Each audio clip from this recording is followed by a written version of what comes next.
Good morning, selamat pagi. Senang berjumpa kembali dengan Anda. Nice to meet you. Kali ini kita akan belajar lagi tentang bahasa Inggris dan topik kita pada kali ini adalah tentang future yang continuous. Seperti apa itu? Nah, ini mungkin Anda sudah tahu ya, arah kemana kita akan berbicara, yaitu tentang arah tenses dalam hal ini. Jadi kalau bicara masalah tenses ini tidak ada habis-habisnya sebenarnya. Meskipun memang dibatasi cuma 16 tenses aja, tapi memang bentuk waktu atau tenses ini sangat dibutuhkan. Jadi untuk merangkai kalimat itu dalam percakapan dan penulisan itu dalam bahasa Inggris sangat membutuhkan yang namanya tenses atau bentuk waktu.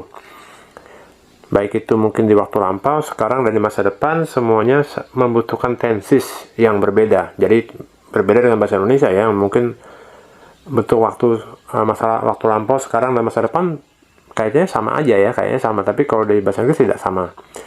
Nah, dalam kesempatan ini kita akan belajar tentang future continuous tense, ya, future yang continuous tadi ya, yang seperti apa gitu. Jadi sebuah tense yang mungkin agak kurang lazim kita gunakan di Indonesia. Nah, mengapa kurang lazim? Nah, ini karena kebanyakan orang Indonesia ya, pada umumnya lebih mengenal saudaranya yang satu lagi, yaitu simple future tense dibanding future continuous tense.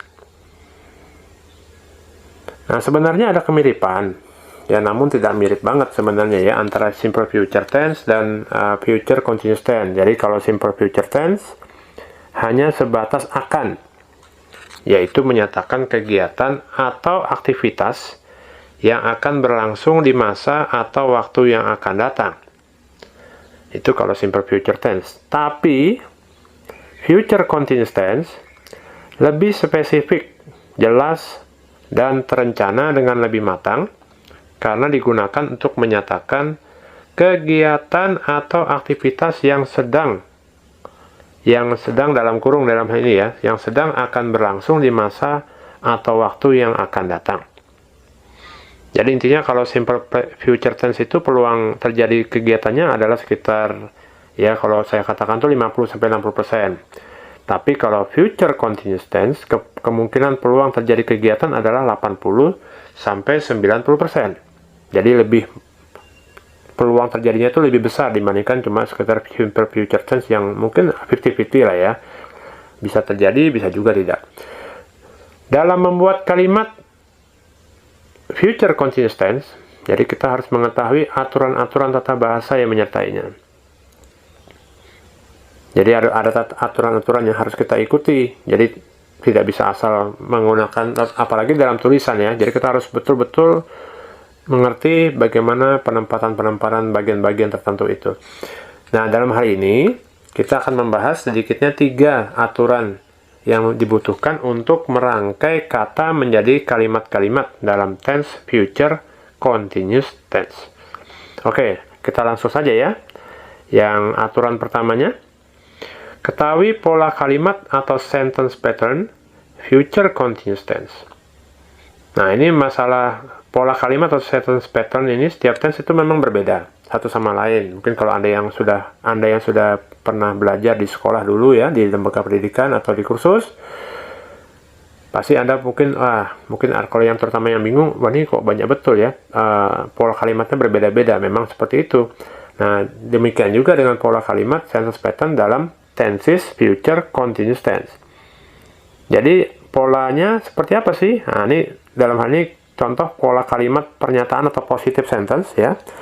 Nah, kita lihat di bawah ini berikut, yaitu ada subject ya, ada ditambah will be, tambah verb 1 ing, ditambah objek di dalam kurung, dan terakhir adalah adverbs of time.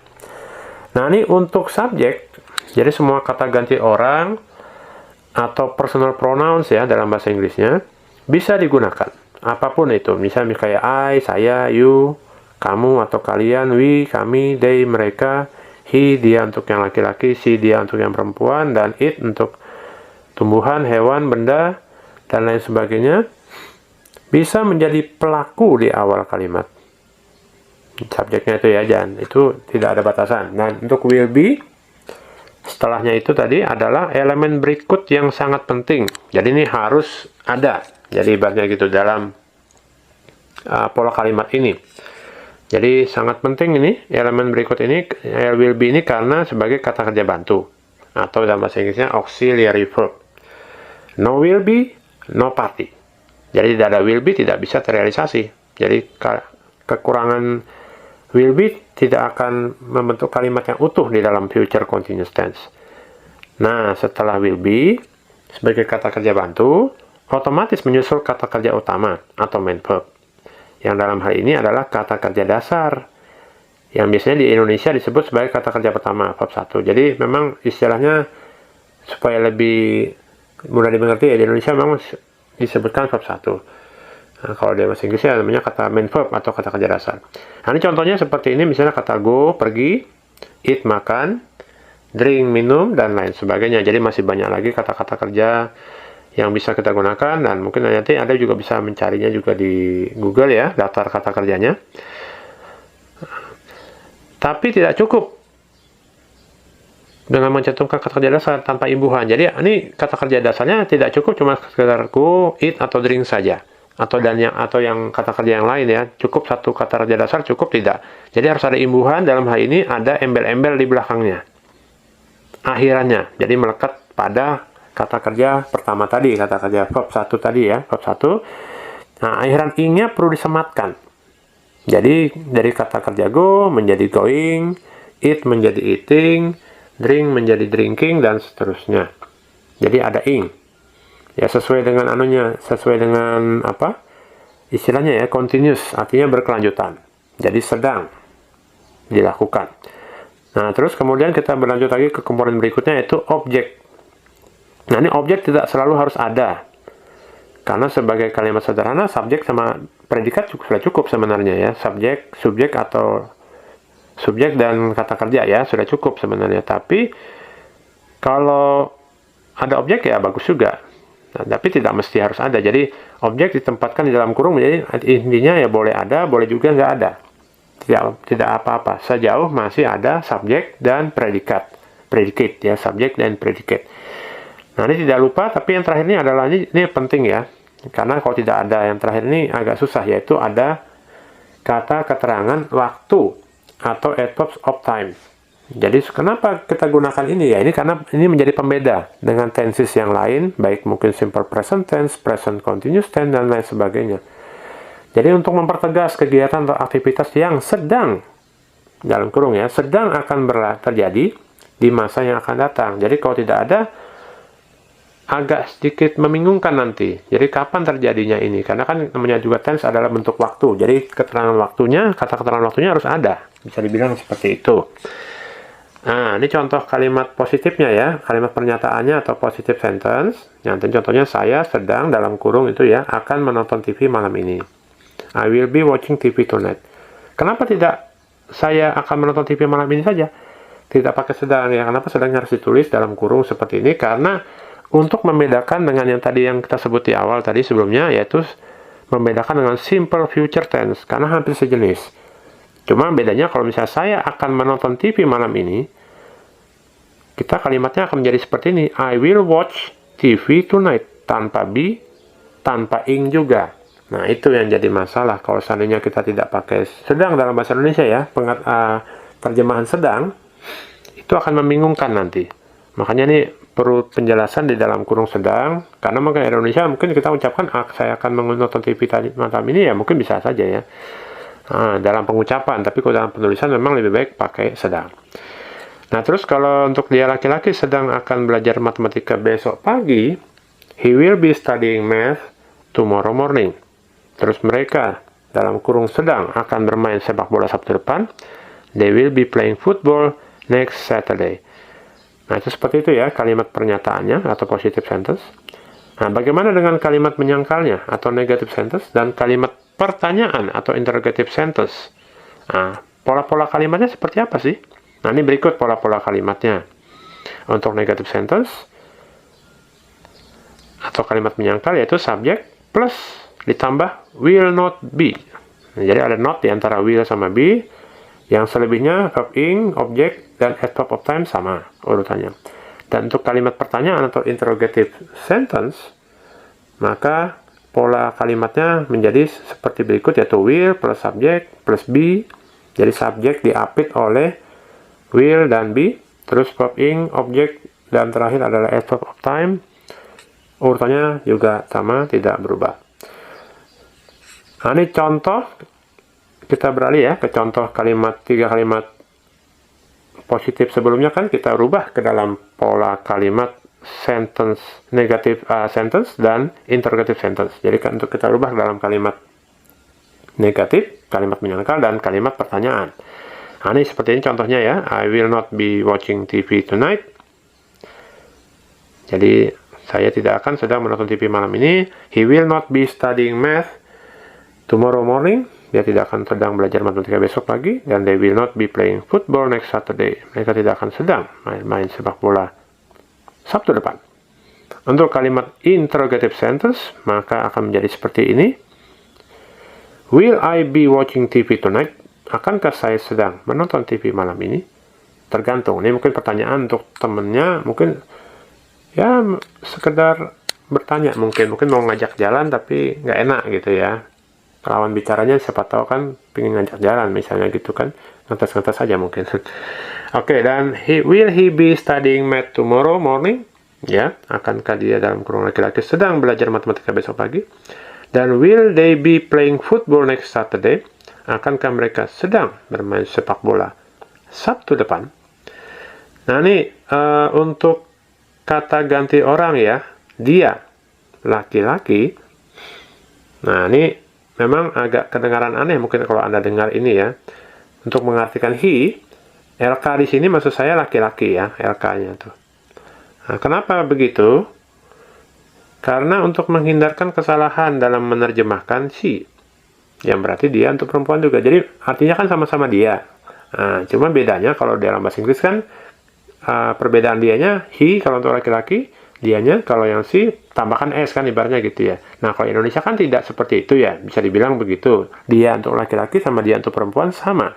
Nah, itu jadi masalah kalau dalam bahasa Inggris kita tidak bisa seperti itu karena kan ada perbedaan jenis kelamin. Makanya kenapa kalau saya mengajar juga di sekolah dulu, saya bedakan kalau he untuk dia dalam kurung LK tadi, laki-laki, disingkat LK supaya lebih memudahkan saja, supaya tidak terlalu panjang laki-laki ditulis lengkap. Dan untuk dia perempuan juga saya minta ditulis dia dalam kurung PR begitu, perempuan. Kenapa dikasih PR, ditulis PR supaya singkat juga ya, sama kayak LK tadi, laki-laki. Nanti jadi itu sebabnya kenapa di terjemahan di atas saya tulis dia LK gitu dalam kurung. Karena supaya membedakan aja antara laki-laki, dia yang laki-laki sama dia yang perempuan. Dan untuk kata sedang itu, kata sedang mungkin Anda heran ya, kenapa kok di kalimat positif, ya kalimat penyataan, kalimat menyangkal, dan kalimat pertanyaan, ya positive sentence, negative sentence, dan interrogative sentence, kata sedangnya yang dalam kurung kok tidak berada di tempat yang baku, itu ya, di tempat yang semestinya, di tempat yang sama. Ya karena memang tidak ada aturan yang baku ya dalam bahasa yang harus ditempatkan di mana kata itu. Jadi dalam bahasa Indonesia memang agak susah. Maksud saya tidak bilang bahasa Indonesia ini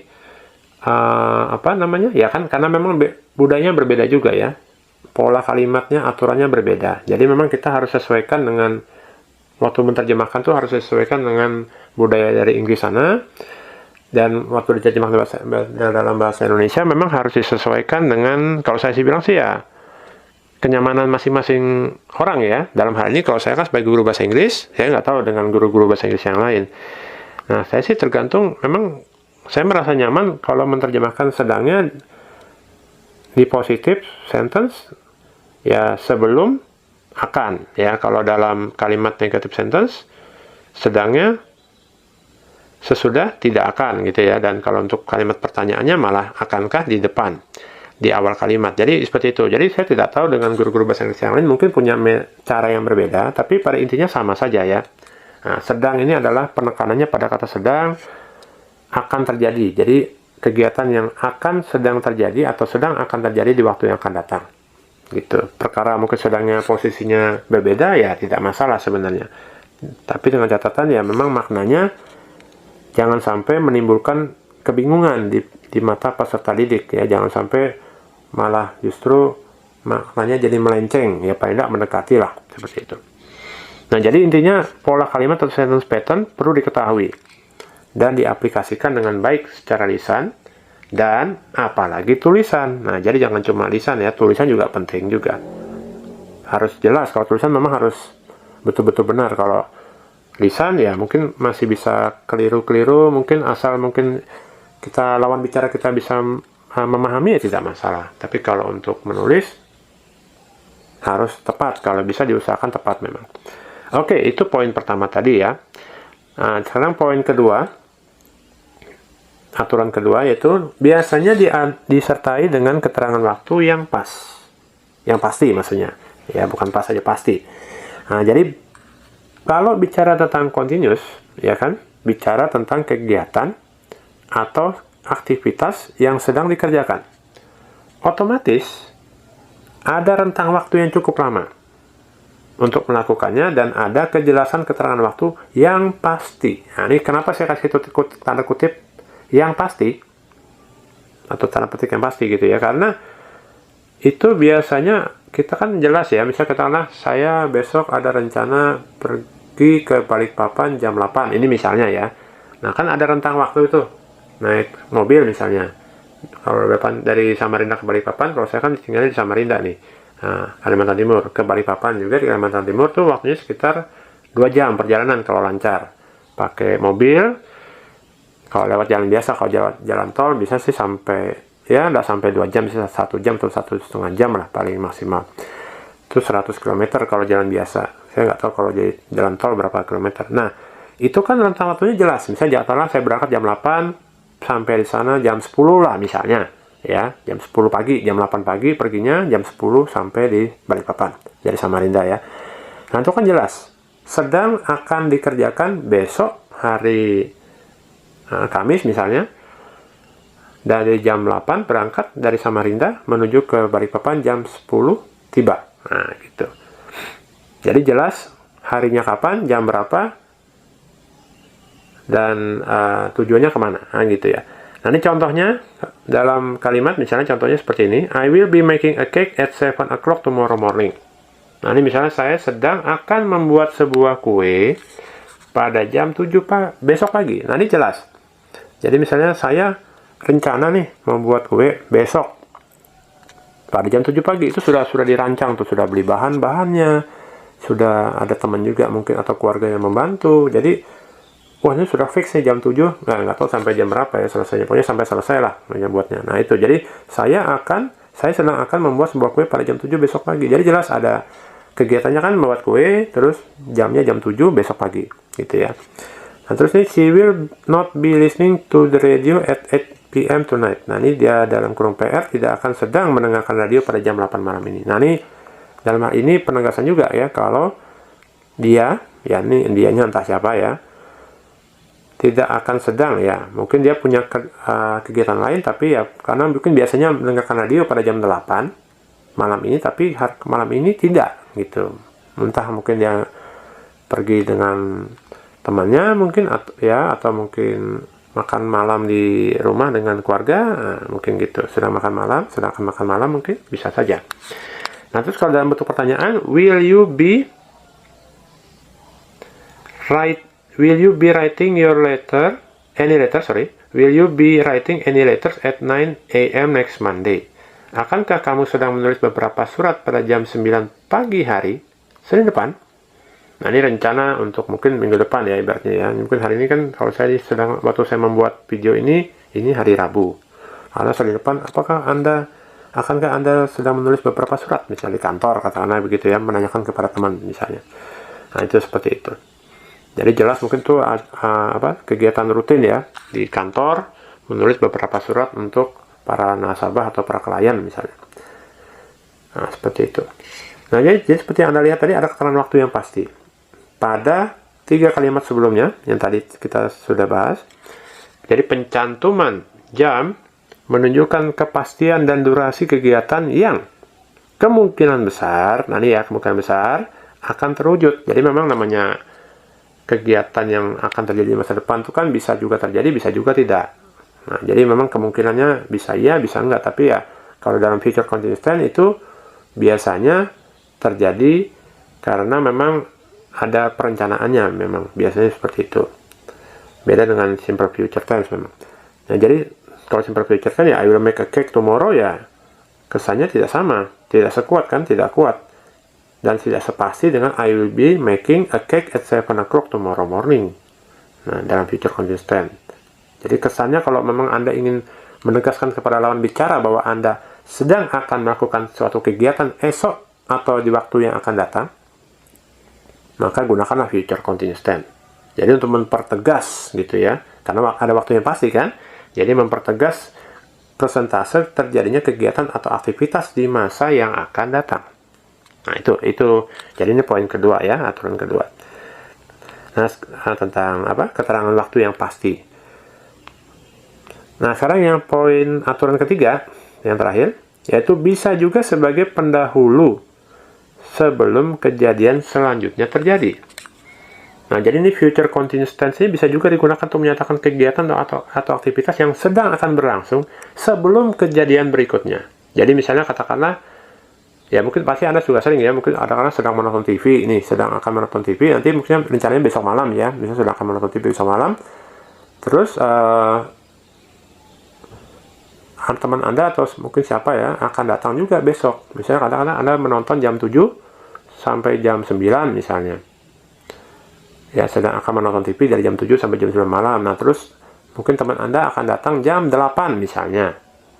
Waktu Anda sedang akan menonton TV tadi ya, rencananya seperti itu. Nah, jadi itu kan adalah Anda menonton TV saat di awal, terus teman Anda datang ke rumah pada jam 8, itu kejadian berikutnya. Di saat kejadian pertama Anda sedang akan menonton TV, itu sedang akan berlangsung. Nah, itu jadi intinya, tense ini memosisikan diri sebagai pendahulu sebelum kejadian selanjutnya terjadi. Nah, ini contohnya, kita lihat, ada dua contoh di sini. I will be studying English when Jane calls tonight. Jadi, saya sedang akan belajar bahasa Inggris ketika Jane menelepon malam ini. Nah, jadi mungkin rencananya malam ini belajar, ya sedang akan belajar bahasa Inggris jam 7 malam misalnya, kayak tadi juga seperti itu. Terus jam 8 waktu masih sedang belajar, ya sedang akan belajar, Jane-nya rencananya akan menelepon. Nah gitu, karena mungkin ada yang akan dibicarakan. Nah, atau Robert di sini, Robert will be painting when Tom comes next Wednesday misalnya ya. Jadi Robert sedang akan melukis ketika Tom datang Rabu depan. Nah, ini juga hampir sama kayak tadi ya, yang sebelumnya. Jadi dalam proses sedang akan melukis, si Robertnya, Tomnya datang Rabu depan. Oke, nah ini jadi dua contoh tersebut dapat Anda lihat, ya Anda dapat lihat bahwa, dapat melihat sebelum kegiatan atau kejadian kedua terjadi, ada pendahulu, suatu kegiatan yang sedang akan berlangsung. Dan untuk kegiatan kedua itu bentuk waktunya, nah ini bentuk waktunya ini agak berbeda ya. Jadi bentuk waktu tense-nya bukan future continuous tense, tapi bentuk waktu atau tense yang digunakan adalah simple future tense. Nah ini kenapa begitu ya, saya tidak bisa jelaskan kenapa. Karena ini menyangkut masalah ilmu bahasa ya, jadi agak melenceng. Jadi banyak kita ikuti saja aturannya ini ya, karena kalau dijelaskan mungkin agak lebih, ya bukan mungkin ya, sangat rumit juga. Jadi itu bicara masalah ilmu bahasa, jadi biar orang yang lain mungkin yang lebih tahu soal itu yang akan membahas, tapi kita ini dalam segi penerapannya saja, menggunakannya dalam kalimat, dalam percakapan, dalam kehidupan sehari-hari. Nah, jadi untuk simple present tense ini sebenarnya dasarnya ya, berarti dasar dari tense juga, karena kita pasti demen juga present, jadi kondisi sekarang ya, yang saat ini ya, atau kehidupan sehari-hari. Dan ini ada di artikel saya, penjelasan juga, artikel saya di Kompasiana, atau di video ini juga mungkin ada, nanti saya akan masukkan linknya ya, di deskripsi ya, terutama untuk linknya, artikelnya saja dulu. Mungkin kalau videonya mungkin saya memang ada kesibukan, jadi agak waktu saya agak kurang ya dalam membuat video. Jadi untuk linknya ada dua dalam ini ya, artikelnya tentang simple present tense masa kini yang masih belum dipahami, dan yang kedua ternyata simple tidak sederhana. Nah ini menyangkut juga simple present tense. Nah jadi ini nanti linknya akan saya cantumkan di deskripsi ya, di video ini. Nah, jadi itu ya. Mungkin kita recap lagi ya sedikit. Jadi untuk future yang continue seperti apa itu? Jadi ada 3 aturan ya dalam hal ini. yang sudah kita bahas sebelumnya ini. Untuk merangkai, yang dibutuhkan untuk merangkai kata menjadi kalimat-kalimat dalam tense future continuous tense. Jadi yang pertama yaitu ketahui pola kalimat atau sentence pattern future continuous tense. Yang kedua, biasanya disertai dengan keterangan waktu yang pasti. Yang ketiga, bisa juga sebagai pendahulu sebelum kejadian selanjutnya terjadi. Oke, itu saja ya. Jadi ini juga saya tuangkan dalam artikel juga. Jadi mungkin seandainya Anda mungkin yang menonton video ini ya, mungkin masih agak kurang jelas, ya saya sertakan juga nanti artikelnya di Kompasiana di akun saya ya. Linknya akan saya tuliskan, akan saya terapkan di deskripsi video ini. Oke, thank you, terima kasih atas kesediaan Anda sudah berkenan menonton video ini sampai selesai, sampai saat ini. Dan kiranya bisa bermanfaat bagi Anda yang sedang belajar bahasa Inggris. Ini memang saya tujukan untuk orang dewasa ya, terutama orang dewasa yang mungkin ingin belajar ya, tapi juga tidak menutup kemungkinan ini video juga untuk orang-orang yang lain, bisa untuk pelajar boleh, bisa untuk mahasiswa. Tapi memang ini saya buat juga, mudah-mudahan juga bisa sedikit membantu ya para karyawan atau orang tua yang mempunyai anak mungkin di rumah ya, memang agak susah menemukan kesulitan untuk mengajari anaknya ya. Tesis ini ya kiranya bisa bermanfaat meskipun memang tidak terlalu dalam ya. Nah, mungkin jadi untuk lebih jelasnya mungkin Anda juga bisa menuju Kompasiana ya di akun saya di kompasiana.com. Nah, ini adalah linknya. Nanti juga saya akan sertakan di bawah juga ya link ini supaya Anda bisa langsung klik, atau mungkin bisa juga di bagian keterangan saya ya, di bagian mengenai saya. Dan mungkin Anda juga ingin membaca artikel-artikel yang lain seputar bahasa Inggris ya, belajar bahasa Inggris, Anda bisa membuka juga kategori di kompasiana.com tadi, di mana saya juga menulis di sana. Di bagian ya tuh www.kompasiana.com /Hamdali Anton, itu adalah nama lengkap saya, Hamdali Anton dipisah. Dan kategorinya bisa di bagian Humaniora, di bagian edukasi dan bahasa, atau di bagian ruang kelas. Oke, mungkin itu saja ya video yang ya cukup panjang dari saya, kurang lebih hampir setengah jam. Kiranya bisa bermanfaat, dan terima kasih Anda sudah menonton sampai sejauh ini. Oke, kita akan berjumpa lagi mungkin di lain kesempatan. See you later in the next occasion, in the next meeting, di pertemuan berikut. Have a nice day. Sampai semoga hari Anda menyenangkan. Have a nice day and see you next time. Sampai jumpa di lain waktu. Goodbye.